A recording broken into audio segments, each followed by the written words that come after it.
holds the bitter truth. Yet its art is vast. Like plants seeking sunlight, humans, too, grow toward the light. One scoop of powdered tea, one bamboo whisk, one jianware bowl, one simple cushion. Such is the time to practice jinsha. One of the Song dynasty's 4 arts. Jinsha starts with grinding tea, placing the powder in a bowl, pouring water in circles, blending into a creamy liquid, then whisking with bamboo to create foam. Serving this tea to guests reflects the essence refined through countless trials. Some even paint on the foam. Tiny wild geese, a few peach blossoms, capturing both sorrow and joy. It evokes the pure delight of life. Each person who savors the tea discovers a unique flavor.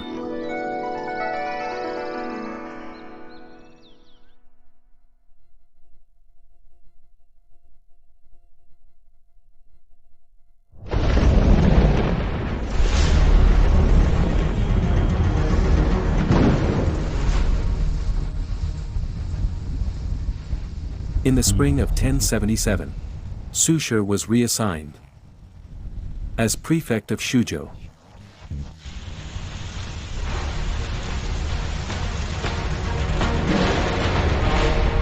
Barely after mid-autumn, he faced a catastrophic flood. Continuous torrential rains swelled the Yellow River, bringing murky waves to the city walls. From atop the ramparts, Su Shi saw nothing but floodwaters. The situation was extremely grave.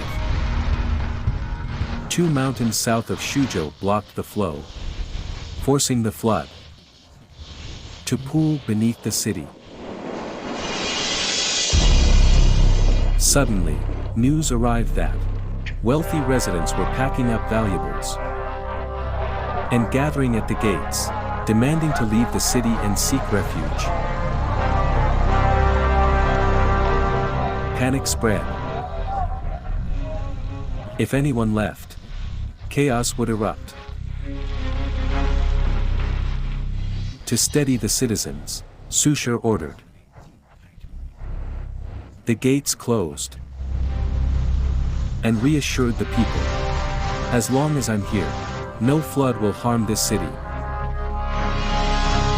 He then braved the storm to ask the imperial garrison for help.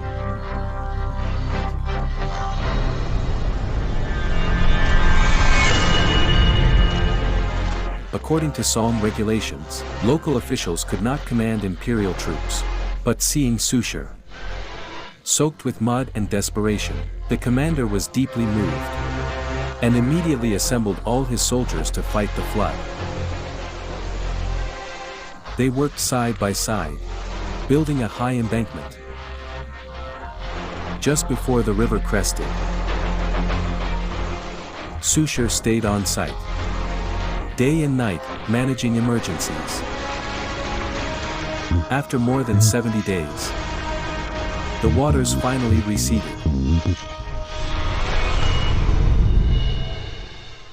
The imperial army answered only to the Privy Council, so letting a prefect deploy them in such extraordinary circumstances was risky at a political respect. Su Shi knew it could lead to punishment later. It would lead to inquiries. Defying state regulations, he understood the risks. But he chose the lesser evil, saving Shuzhou over safeguarding himself. His priority was protecting the city, not clinging to his position. This demonstrates his sense of duty as a local official, placing the welfare of the state and its people above all. Such was his defining trait. In 2022, students at the China University of Mining and Technology produced a play titled Stone Coal Singer, Su in Shuzhou, showcasing another remarkable accomplishment of Su Shi in Shuzhou. Any news on searching for coal? My lord, we've found the stone coal. Turns out, after the flood, The following winter brought heavy snowfall. The capital and nearby areas faced a severe fuel crisis. In Suzhou, scarce firewood halted industry and made life hard. These fuel shortages were extremely severe. Shenhua, a contemporary of Su Shi, wrote in Dream Pool Essays that almost all the pine on the mountains at that time had been cut down. Plus, cold weather and scarce fuel compounded each other, making life really difficult for the people. Su Shi once said that it was so bad, you could hear people's shin bones cracking from the cold out on the streets. To solve the fuel crisis, Su Shi ordered a search for alternative fuel. They finally found stone coal in Baitu town, southwest of Suzhou. This discovery spared forests from overharvesting and began a 1,000-year tradition of coal mining in the Suzhou region. Suzhou, as an industrial city, is known for its 100-li coalfields. It was Su Shi who initiated coal development here.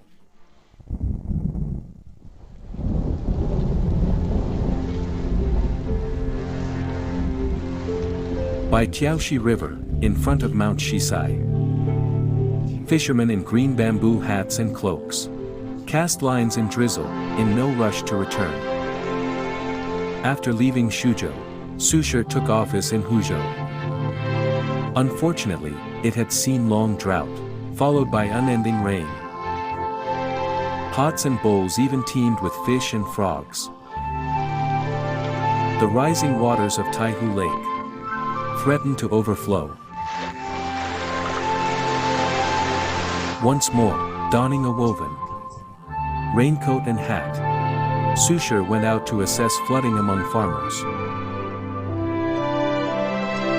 In Huzhou he worked with the people to build a long dike to hold back Taihu Lake, later called the Su Causeway in Huzhou. Su Shi had remarkable execution skills. He served as chief administrator in 8 regions throughout his life. As I mentioned, he was a scholar from a humble background, a true elite of the commoner class, so he always had the people's welfare in mind, and was highly skilled at solving practical, everyday problems for them. For life, Su Shi loved Hangzhou and Huzhou, mainly for their beautiful landscapes and local delights. Taihu Lake is fed by over 100 rivers, the most important being the east and west Jiaoxi rivers from Tianmu Mountains. These rivers are lined with luxuriant reeds, and the falling blossoms resemble snow. Locals call them Tiao, thus the name Jiaoxi.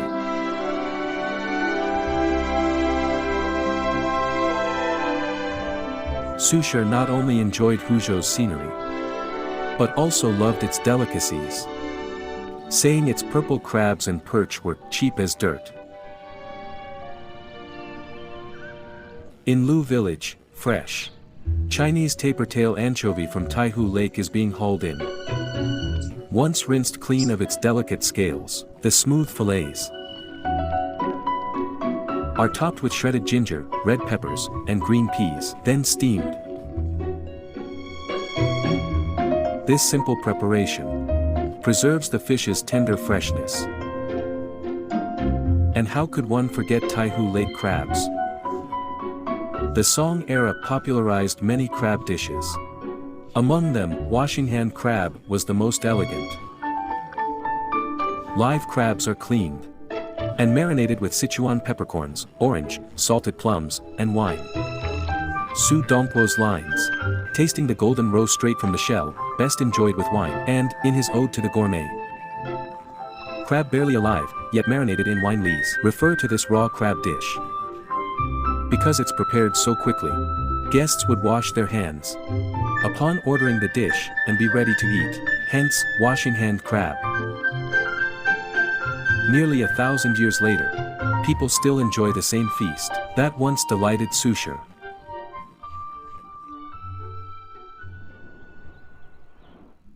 Since taking office, Su Shi climbed mountains to praise their grandeur and approached rivers to admire the waters. Unbeknownst to him, distant thunder rumbled. An even greater storm was about to break.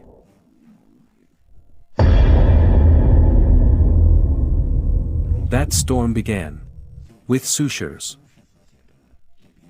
letter of thanks to the emperor from Huzhou. In his memorial to Emperor Shinzong, he confessed he was not clever enough to keep up with the new faction's reforms.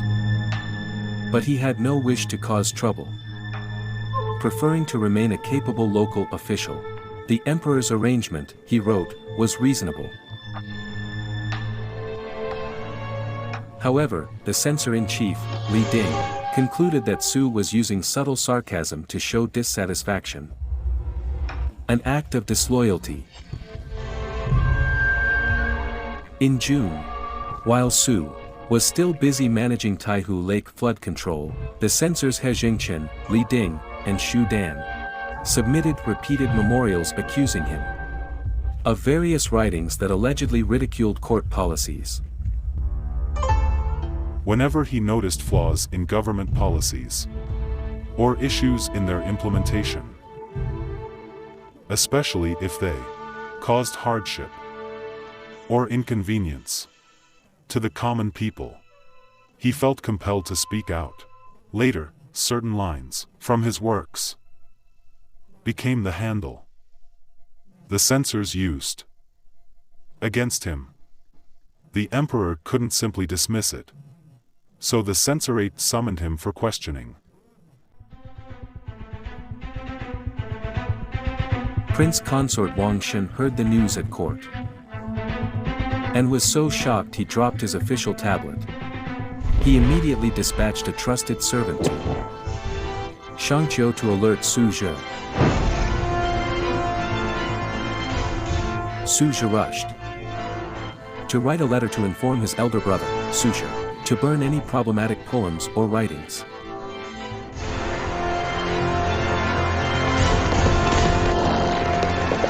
The messenger rode day and night toward Huzhou.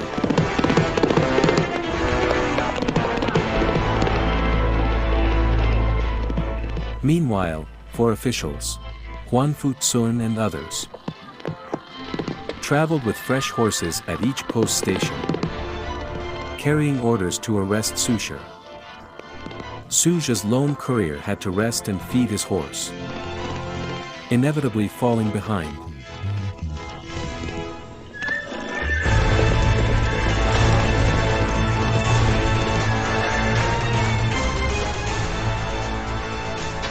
Luckily, Huan Futsun's son fell ill from the grueling journey and had to stop in Zhenjiang to recuperate.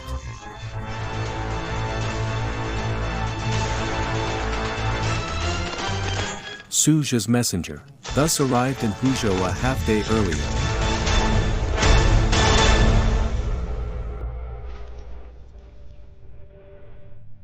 Once informed, Su Shi immediately took leave, returned home, and with his wife, destroyed all recent poems and letters. The smoke had yet to clear when Huang Futsun reached the Huzhou prefectural office, accompanied by two sub-officials, bearing iron tokens. The dreaded censorate constables. A nightmare for officials.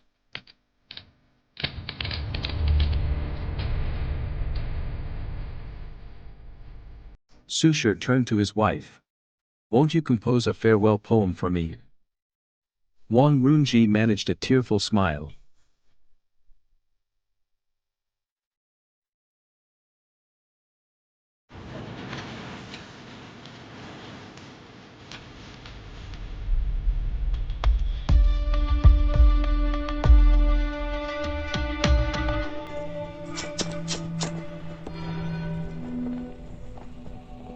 A scholar would rather die than be humiliated. Yet he was now bound and paraded in public like a criminal. Even someone with Su Shi's strong spirit found this humiliation hard to endure.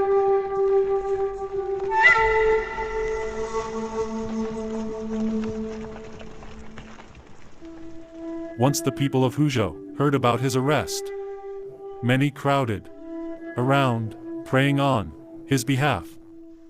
As more and more people gathered, their numbers swelled significantly to the point where Huang Fuzuan began to worry that the crowd might attempt to free Su Shi by force. Worried, he moved camp outside the east gate. For Su Shi to earn such strong local support in such a short time shows his genuine kindness.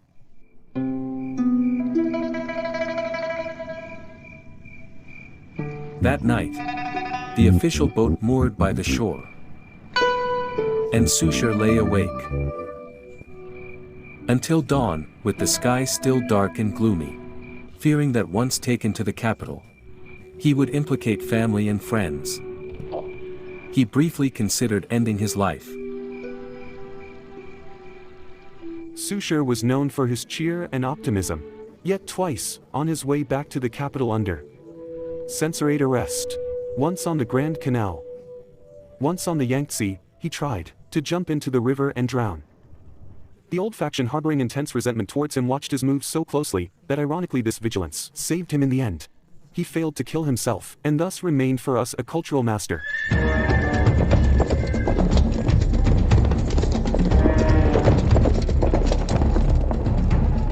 Just as the escort party entered Suzhou, a new directive from the censorate in the capital arrived, ordering local authorities to urgently raid Su Shi's household and seize all manuscripts.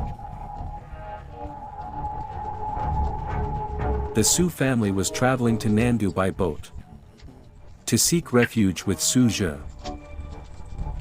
Stopped en route, the officials began searching, terrifying the women and children.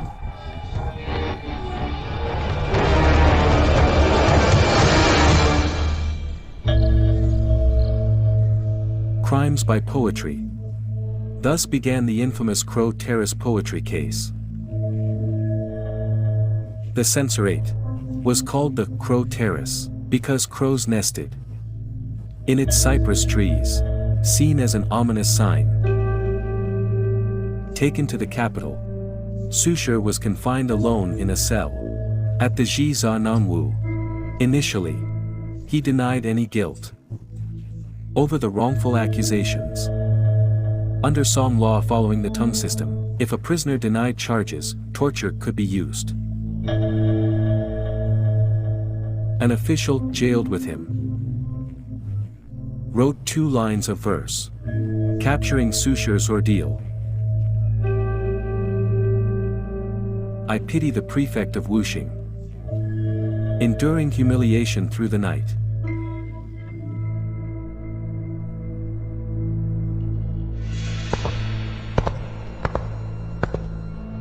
Worn down by interrogation, he eventually made coerced confessions.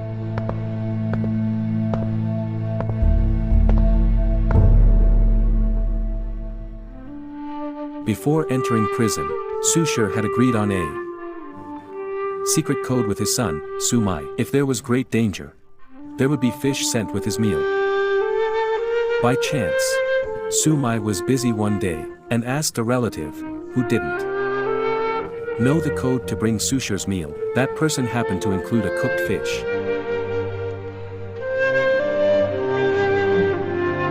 Believing his worst fears had come true, the 40-year-old Su Shi decided to commit suicide.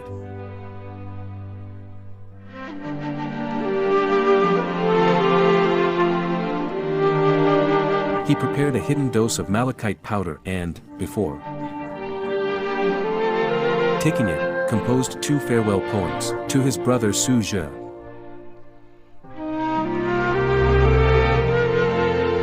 One contained the poignant lines, "Any green hill could serve to bury these bones, and on some future stormy night, sorrow would return. For this life, we have been brothers. May we renew that bond in lives to come.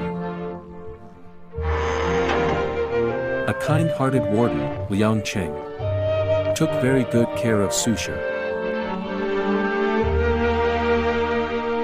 Su Shi gave Liang his final poems for Su Shi. But jailers seized and reported them. The emperor read them and wept.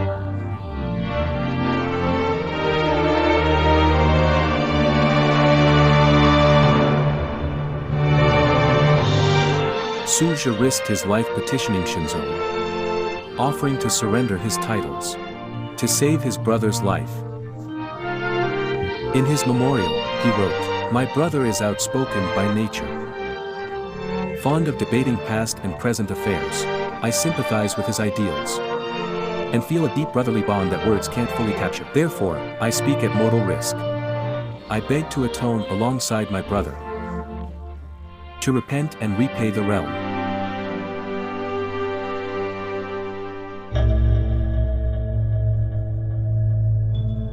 One misstep could doom them all. The Crow Terrace poetry case spread fear.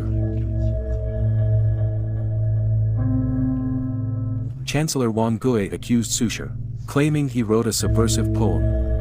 The root reaches the nether world, unbent. Only the dragon down there understands. Wang Gui claimed Su Shi was insulting the reigning emperor. If the sovereign was the dragon in the heavens, then seeking a dragon down in the netherworld signified treason of the worst kind.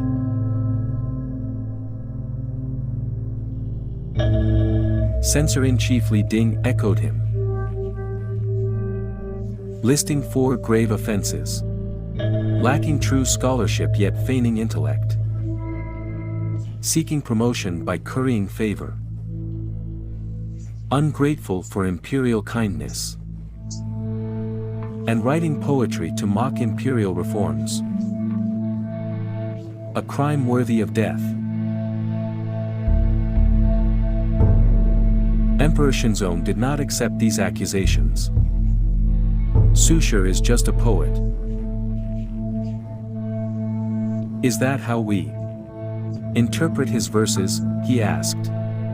At that moment, Zhang Duan stepped forward, explaining that dragon need not refer exclusively to the ruler.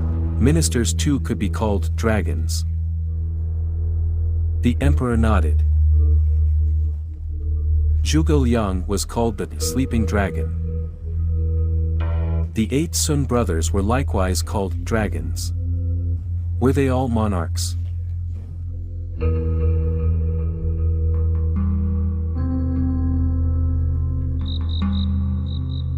Nonetheless, Emperor Shenzong sent a spy to observe Su Shi in jail, checking if he was living his life normally and at ease.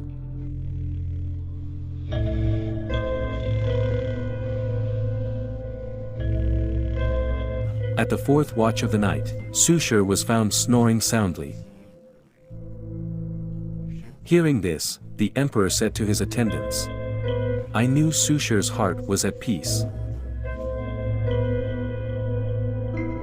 Though Wang Engshi opposed Su Shi politically, he still admired Su Shi's poetry.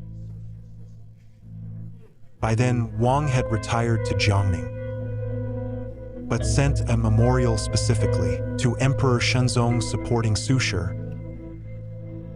arguing that since the founding of the dynasty, the court had not executed scholars, as this was a time of peace and prosperity. His argument was well-founded. Many people indeed pleaded for Su Shi's life.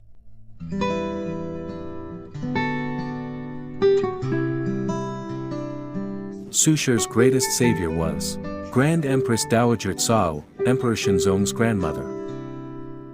Gravely ill and bedridden, she recalled how Emperor Renzong had held the Su brothers in high esteem, once saying, "I've secured 2 future grand counselors." Hearing that, Su Shi was imprisoned over a few poems. She surmised malicious slander by his enemies. We shouldn't be too harsh on him, just because of a few verses. Emperor Shenzong planned a general amnesty for his grandmother's birthday. But she said, "No need for that. Just release Su Shi."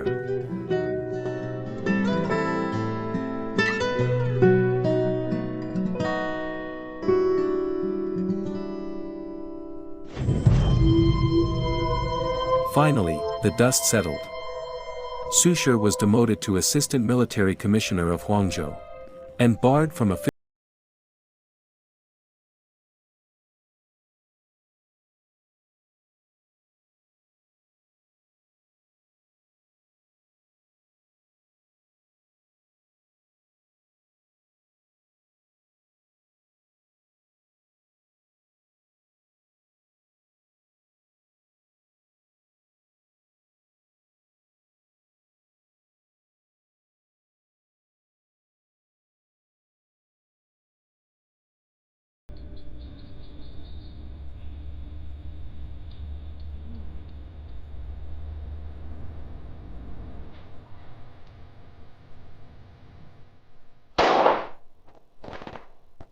Su Shi walked free. On the eve of the new year, Yuanfeng 2nd. From his arrest on the 18th of the 8th month to his release on the 29th of the 12th, 4 months and 12 days had passed. Firecrackers still popped in celebration all around.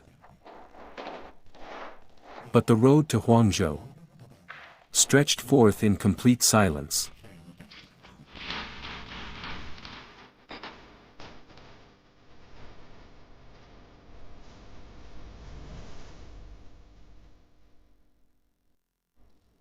As he journeyed, he noticed that, on the roadside, plum blossoms had secretly covered the bare branches. Half sighing, half rejoicing, he composed 2 poems about these winter blossoms. Spring arrives, waters murmur in the valley. Bright plum blossoms peek through weeds and thorns. One night of east wind splits the rocks. Half the petals drift with snow over mountains.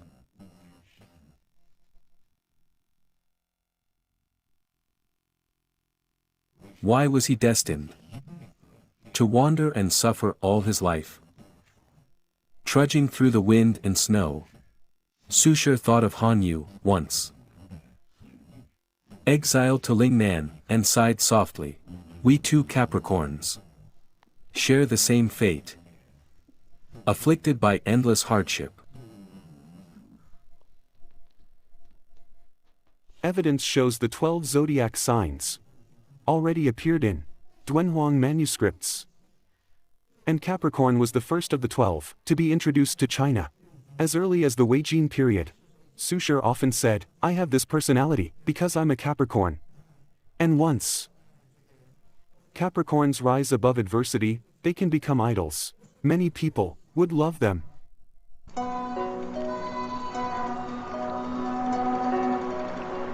Huangzhou is bordered on 3 sides by the Yangtze, offering beautiful riverside views. It took a month for Su Shi and his son Su Mai to travel there. Upon seeing the broad, endless river, his first thought was, how delicious the fish must be. Looking at the lush bamboo groves, he could almost smell fresh bamboo shoots. This newly arrived Capricorn wrote in delight. The Yangtze encircles the city, its fish must be fine. Bamboo fills the hills, its shoots must be fragrant.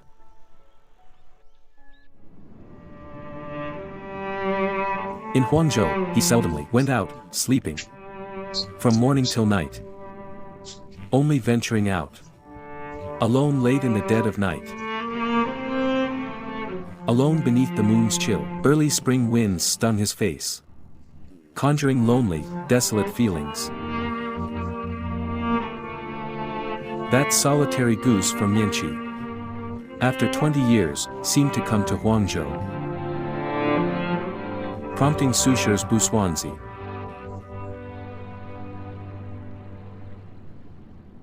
Waning moon on parasol trees. At the last watch, all is still. Who sees the recluse come and go? A lone wild goose, faint in shadow. Startled, it turns back. Regret unspoken. Picking through all the branches yet refusing to roost. It ends up alone on the cold sandbar. At this point, he nearly sank into self-doubt. He was trapped in his own predicament, what he later called an evil storm state of mind. There's even a tune titled Evil Storm. 3 years later, he wrote Calming the Waves. First came Evil Storm, then Calming the Waves.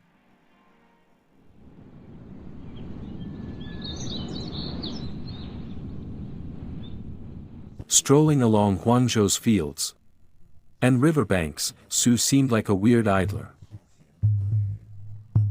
Often, on afternoons after drinking, he'd roam alone, in a simple coat and straw sandals, knowing hardly anyone recognized him. Sometimes he'd keep stones in his sleeves, tossing them to skip across the water, competing with the kids.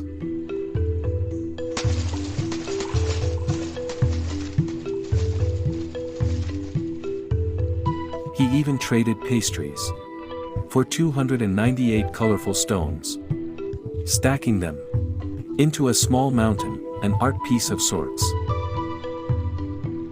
Having barely survived the Crow Terrace poetry case, Su Shi still feared uttering the wrong words when drunk. So, he never let himself drink too much, filling his time with carefree, seemingly trivial activities.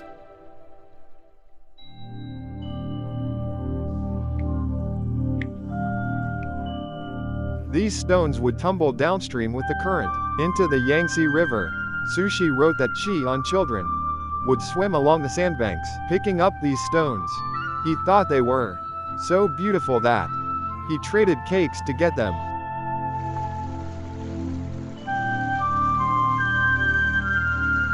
He described some stones as big as chestnuts. Others shaped like water caltrops or gorgon fruit. This one looks like a water caltrop. I believe that moment of delight must have given him a sense of life's simple wonders. No matter how difficult his circumstances, he always had a remarkable ability to discover even the unnoticed beauty in everyday life.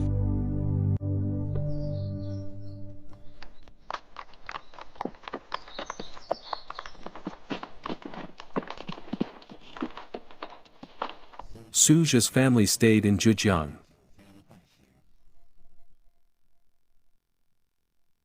Before he escorted his brother's family to Huangzhou.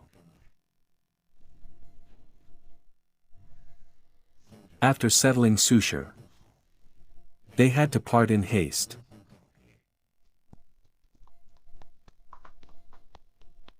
From a distance, Su Shi watched the bobbing black cap of his younger brother fade into the hills and the great river,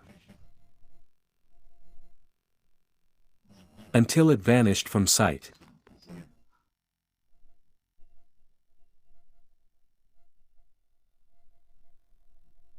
Sent to Ziyou in early autumn is a poem Su Shi wrote in Huangzhou, dedicated to his younger brother. I especially love the first 4 lines, so I'll recite them. Rivers flow day and night. We drift along with time. Only my steadfast heart remains, unmoved as before.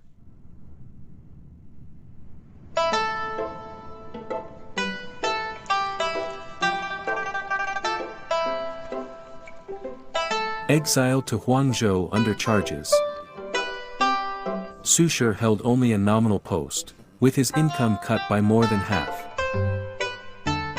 He had only a small amount of savings to cover daily needs. To economize, he hung 4,500 copper coins from the rafters each month, dividing them into 30 bundles. One day, one bundle. Any leftover coins went into a bamboo tube. Once enough accumulated, he'd invite friends for drinks. His wife Wang Runji and concubine Zhaoyun simply smiled at his plan.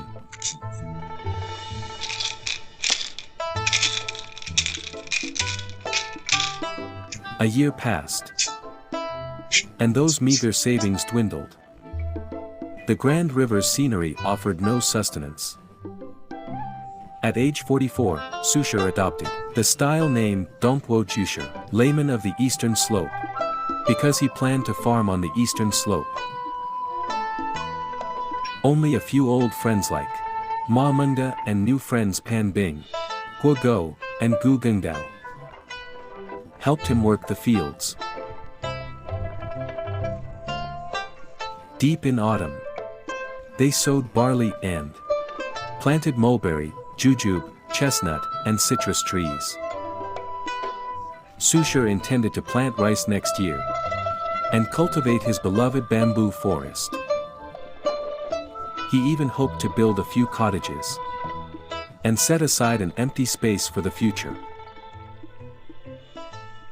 When Su Shi took up farming, he recalled how Bai Ji, exiled to Zhongzhou, loved planting trees on a hillside called Sudongpo, and wrote many poems about it. Thus his name, Sudongpo. The name Sudongpo is more famous than Su Shi or Su Zizhan, but its origin traces back to Bai Ji. By year's end, the eastern slope yielded over 20 dan of barley. The family cooked their meals with pounded barley, which made a crunching sound when chewed. Su Shi creatively mixed barley with red beans. His children joked it was like chewing on lice. Wang Runji gave this creative dish a quirky name, new style two red rice.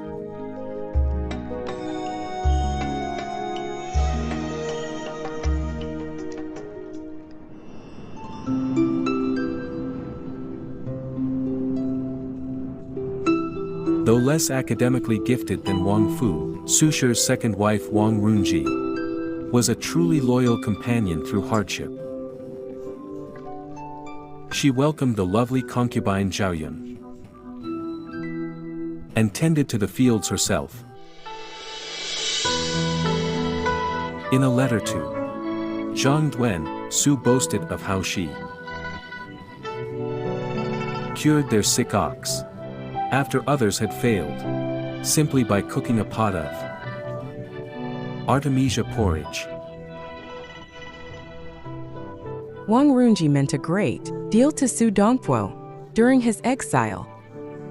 In Huangzhou, without her, I doubt Sudongpo could have survived. In 1082, the 5th year of Yuanfeng, Su Shi and some friends took a small boat to admire the moon beneath the red cliff. After several rounds of wine, all worldly clamor faded. Only the moonlight shimmered upon the broad river and the precipitous cliff.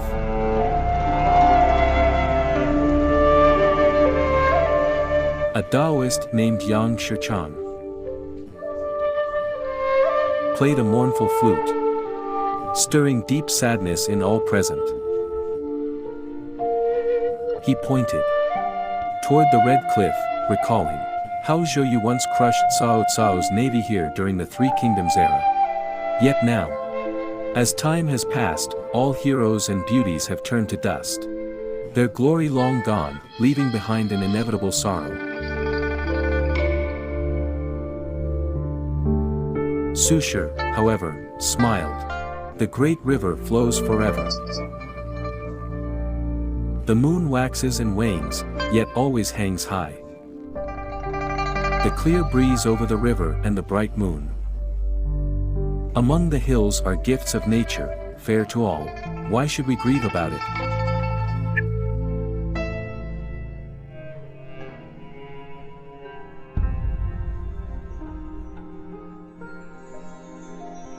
In former Rhapsody on the Red Cliff, Sudongpo transformed a simple gathering into a dialogue, a philosophical dialogue. In their conversation, they reflected on the brevity of life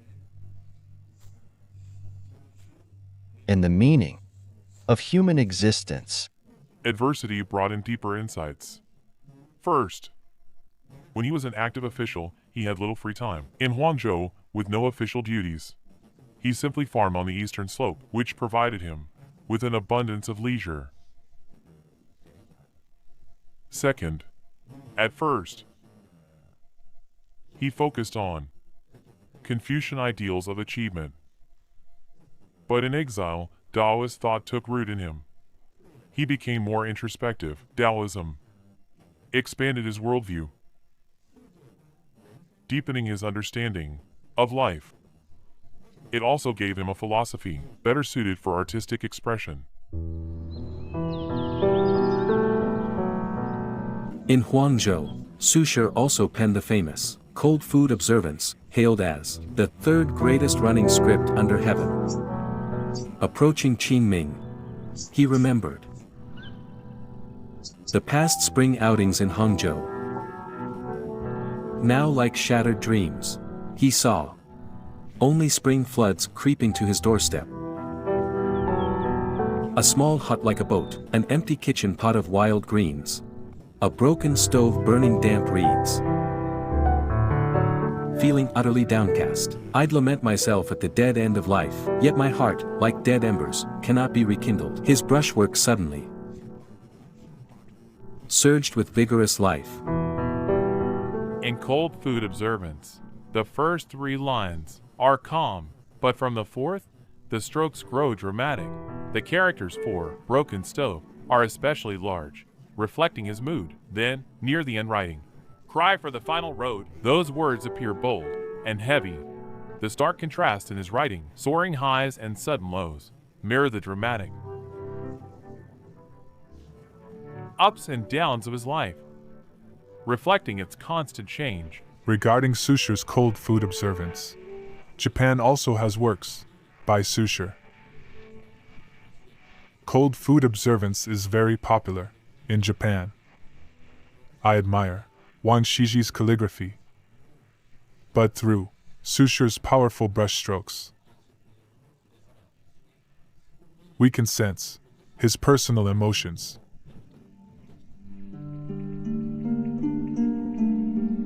No matter where he was, or how dire his circumstances were, Su Shi's deep compassion was always stirred by the hardships of ordinary people around him. In Huangzhou, many impoverished families struggled when they had too many children. Some, in utter despair, would drown their newborns immediately after birth, ending their lives. In the water, Sudongpo was horrified. Feeling a deep sense of responsibility, he wrote to his old friend Zhu Shouchang, the governor of Azhou, urging him to use his authority to stop this barbaric practice. Not only that, he took action himself. Su himself had little money, but gave what he could, mobilizing affluent households to donate for relief. Their aid helped struggling households. It was an act of great love and mercy, a deed of immense virtue. On March 7, 1082, Su Shi traveled 30 li to Shahu Lake to inspect farmland. On his way home, a sudden downpour sent everyone scurrying for cover. Yet he remained calm and composed. That day, he penned his immortal Calming the Waves. The tune Calming the Waves comes from the Dunhuang music repertoire. A military man asks a Confucian scholar, who can calm the waves? In the end, it's the scholar who does. Confucians believe, you must first quell the storms in your own life before you can calm the world's turmoil. This inner to outer growth is unique to Confucian scholars. In ancient China, Su Shi was the very embodiment of calming the waves. Notice how his poem begins, "Listen not, oh I would fain." Makes me realize, when we face hardships or challenges, we too use such words for comfort. Don't listen, don't fear. Sudongpo did the same. In suffering or setbacks, our instinct is to run away from it. But if that's all he do in his life, how can he inspire others? Everything has meaning. Every hardship is wealth. In truth, neither wind nor rain matters. At this point, Sudongpo transcended false openness and gained true openness. Hello, I'm actor Su Shi. I will now recite Sudongpo's Calming the Waves. Listen not to the rain beating against the trees. Why don't you slowly walk and chant at ease? Better than saddled horse, I like sandals and cane. Oh, I would fain spend a straw-cloaked life in mist and rain. Drunken, I'm sobered by vernal wind shrill and rather chill. In front I see the slanting sun atop a hill. Burning my head, I see the dreary beaten track. Let me go back, impervious to wind, rain or shine. I'll have my will. 莫听穿林打叶声，何妨云霄且虚行。竹杖芒鞋轻胜马，谁怕？一蓑烟雨任平生。料峭春风吹酒醒，微冷微冷。山头斜照却相映相映。回首向来萧瑟处，归去归去。